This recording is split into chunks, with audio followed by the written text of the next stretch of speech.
I have heard crazy story about you doing 1,000 push-ups. Oh, I did more than that. Yeah. Can you Yeah. can you tell that story? Because I Yeah. heard it from the guys that were in Sweden, where you told the first story and then you did it the second time. That's true, Yeah. right? Oh, yeah, yeah, yeah, yeah. I used to do a lot of push-ups. Now, geez, now I can barely even do one. But so the way it went was I got into, so I was in the reserves and I transferred to the regular force. This is, geez, I was 20, I think, 20 or, yeah, 20 or 21. And so right away when I got there, they do our physical testing. And they test your max strict pull-ups, your max strict push-ups, sit-ups. Like I think back then we were doing a 2.4 kilometer run, all these things, just to see like physically where you're at. The And I base, remember, sorry, go ahead. the baseline to see the Yeah, baseline. Yeah. yeah, they like physical, like they're always checking you like before you go on certain courses, before you do applications to different jobs. They want to know how fit you are. So I remember in my basic, when I got there, I was like, I don't remember exact score. It was somewhere plus or minus 2 or 3 from 35. So it was like either 33 or 38 push-ups. And I was so embarrassed. I was like, this is terrible. I am not that guy. I am not some 35 push-up guy. That's not me. And I was super upset about it. And I decided just to do push-ups like crazy. I had this system where a lot of the guys that I was going through basic with, we were all on board. A lot of us were in the same boat. We didn't want to be those 35 push-up guys. We wanted to be, we wanted to be super push-up guys. And so every time we got together, every time like we came face to face, we'd drop and we'd hold the position. So I do 10, they do 10, 9, 9, 8. And that ends up being 55 push-ups when you do it like that. So throughout the day, we were doing like tons and tons of push-ups all the time. And it got to the point where at night, we do one big one. All the guys who were doing it would get together and we do one big session. And every night we try and start from a higher number, higher number, higher number. So we were like 11, 12. And it got to a point where guys started to drop out. And eventually it was just me. And I was the only one who was still doing it. And I remember the course started in like the fall or something. And it was the couple days before we went home for Christmas vacation. And the guys were watching a movie. And I was just in the back doing these push-ups. And that night I started from 25. So I did 25, rest for a second in the up position, 24, rest, 23. And that ends up being, I think it was 325 push-ups. And I remember standing up when I was done and I had the most amazing pump I think I've almost ever had in my life. It's like everything was just so engorged and full and I felt so fucking strong. And I kind of broke a barrier that night. So after that, I was like, okay, whatever. I can just do push-ups. I can do as many push-ups you want me to do. And I started just being like, okay, I'll do 600, 700, 1,000, 1,400. Like, got to a point where the thing that was limiting me was I'd have to take a dump. That's what it always was. It was like I'd do push-ups so long and my guts would tighten up for such a long time that I'd have to like go and take crap. Pretty much get But to yeah, this was in one session. Pretty yeah, much, you didn't break the position if you. never break the position. I do like 10, catch my breath for a second, do another 10, catch my breath, 10 I'd be doing push-ups for over an hour, like just sweating. And yeah, I got to a point where it's basically aerobic for me. And then the further and further I got along with arm wrestling, the more I just stopped doing them, and because I realized that they weren't really helping my arm wrestling. And yeah, I mean, it was fun. I used to do a lot of push-ups. I used to do a ton of, there was a period there. It was probably like a period from probably about 96 till probably sometime around 98 or 99, where I like really did a lot of push-ups. Yeah. Yeah. The story that I heard, and you know, you can say how much was it true, or you know, fix it a little bit. So you walk into a bicycle Yeah. store and you want to It buy, was not a bicycle store. no? It wasn't a bicycle store. No. So I already It missed. was, yeah. It was another shack. It was a common area. And I was going to buy a motorcycle. Yeah. Oh, okay. Yeah. And I bet that I could do 10 times as much as the guy who could do the most. The guy did 140 push-ups. Yeah. So I did 1,400 that day.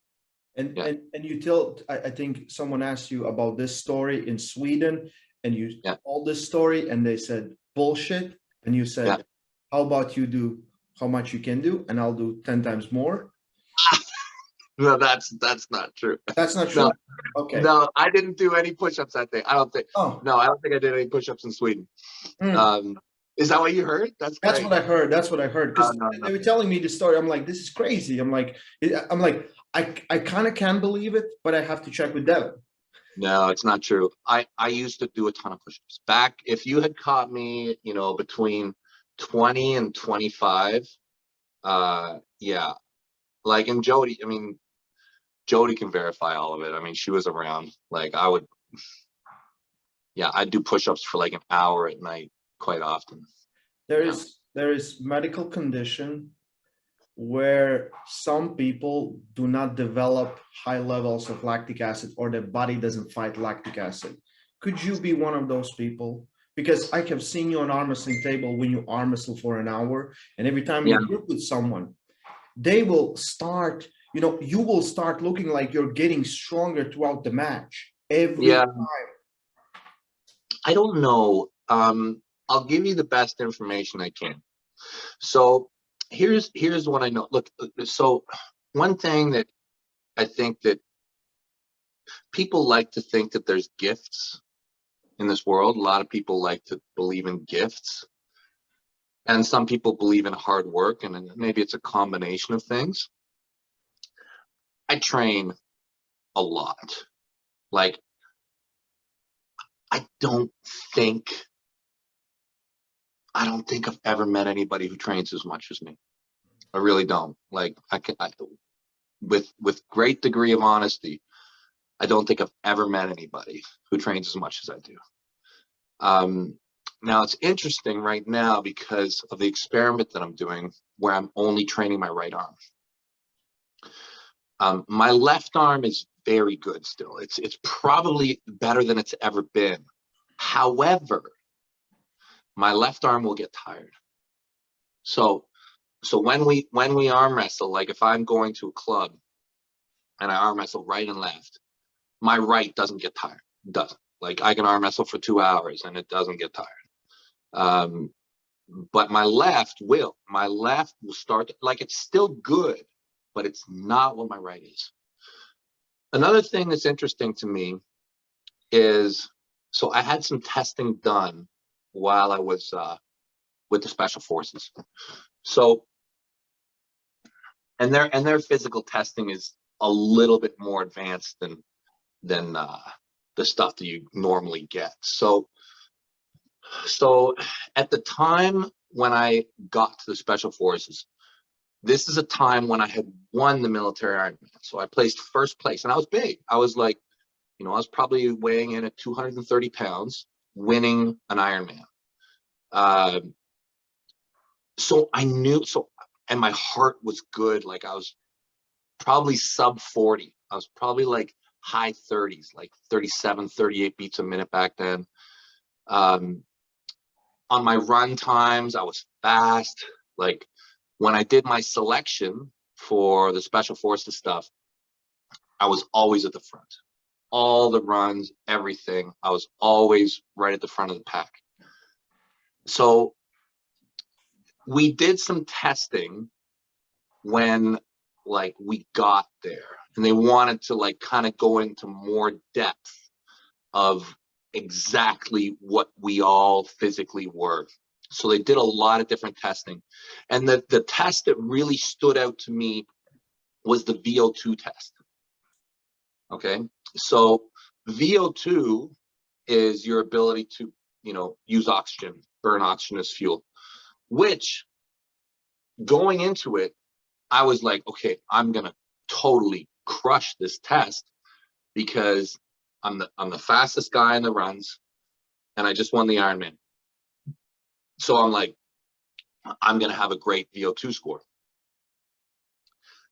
I had the lowest VO2 on the entire course, and I had the second lowest VO2 that they had ever tested. Which, and I was like, right away, I was like, whoa, you screwed it up. There's no fucking way my VO2 is this low. I'm like, check it again. And they're like, okay, we check it. We'll check it again. So I redid the test, same score. Okay. And they're like, no. But the thing is so like my VO2 at the time, she said, I think it was like 47 or 48.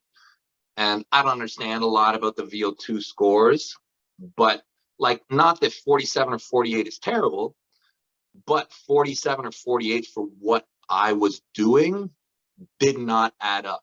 Most of the guys on course were like mid 50s, low 60s. That's what most of the guys had. There was even a guy, I think a bit higher. He was one of our freaks. He had like stupid VO2. But